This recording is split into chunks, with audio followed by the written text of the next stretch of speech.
Hello everybody and welcome to the channel. If you're returning, welcome back. It's great to see you again. Happy Wednesday or whatever day it is for you. Me, it's 2 a.m. I'm kind of tired. Anyways, enough of all that. Let's get to the benchmarks. Let's start by going through the results of two programs designed to stress and rank your PC. First up in our list, we have Cinebench, which is used to rank your system by comparing how fast it takes to render standard images. After doing so, it will give you a point score. Now I ran this test twice, once with my computer recording the process of the benchmark, and the secondary test with everything but the software closed. The first was to see how much of a dip in performance I could see if I were to stream while gaming and to, function as the footage you're viewing right now. And the other was to see the maximum score my PC could achieve. The results are as follows. While recording, my PC achieved a score of 24,840, which is pretty good, extremely good.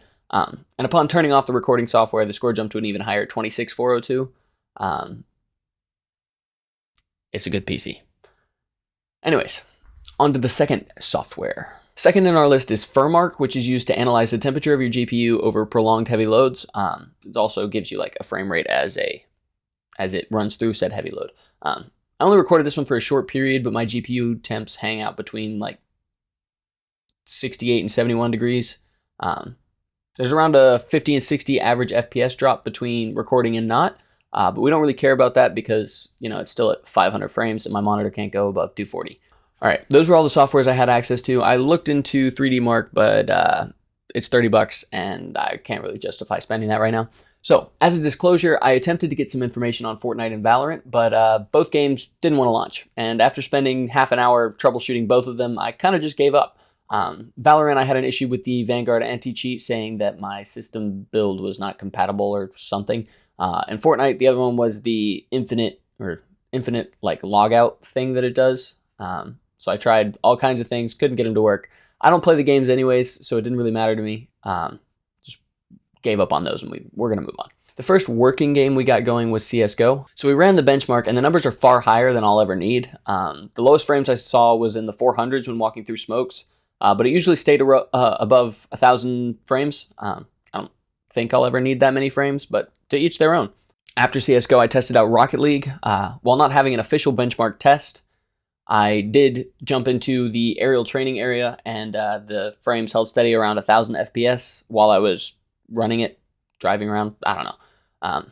Again, this is not a game that I play, but hey, it's still performing quite nicely. I could probably run it through like a more rigorous test if I just like had a bunch of bots that were driving around too, but I don't think it'll affect the performance that much. In Overwatch, I went ahead and pushed my maximum FPS limit to 302. Why 302, you ask? Because it was hard to get to 300, and there's no point in going over 250 because my monitor is only 240 hertz. But yeah, so the entire game that I played, my frames never dropped below 250. They had an average FPS of around 275. Again, it's not an official benchmark, so I didn't have a way to, guarantee that was the average, but I kept glancing at it every once in a while, and it was hanging out around that thing, and I didn't notice any frame drops. Again, Overwatch doesn't have an actual benchmark feature that I'm aware of, but if I ever decide to start competing in Overwatch, I shouldn't have an issue if I wanted to play it. A game I do play quite often and struggled to run at its highest setting on my previous rig was Smite. The textures and skins combined with the level of detail on their map caused quite a few issues for me previously whenever I tried to stream it. For the new rig, I went into the engine settings and uncapped the max FPS from the 150 threshold that it has built in, just to see how high it would go, and then loaded into a jungle practice. It was pretty much above 300 frames the entire time, so no complaints from me. Yeah. And lastly, we do have the game that I compete in and need the most FPS in, which is Call of Duty Modern Warfare 2. Woo. Thankfully, Activision added in a benchmark feature that allows me to get accurate readings about the game's performance. I started out recording the test, but immediately got a scan and repair. Phooey. And the final results are quite interesting. So my average FPS is around 217 and is bottlenecked entirely by my CPU. Woo. When running at 1080p. That is the important note. That is when it is running at 1080p. I ran it again at a much higher resolution in an effort to pull some of the load off my CPU and place it on the GPU, and the result was a lower average FPS. However, my CPU was not the only bottleneck this time around, and my GPU was causing a little bit of a slowdown, but that might have been because I was actively using the GPU to record my screen while I was doing this. Yeah. Hopefully this had all the information you guys were looking for, and if not, I do apologize. Feel free to leave in the comments below what you think or what test you think I should run.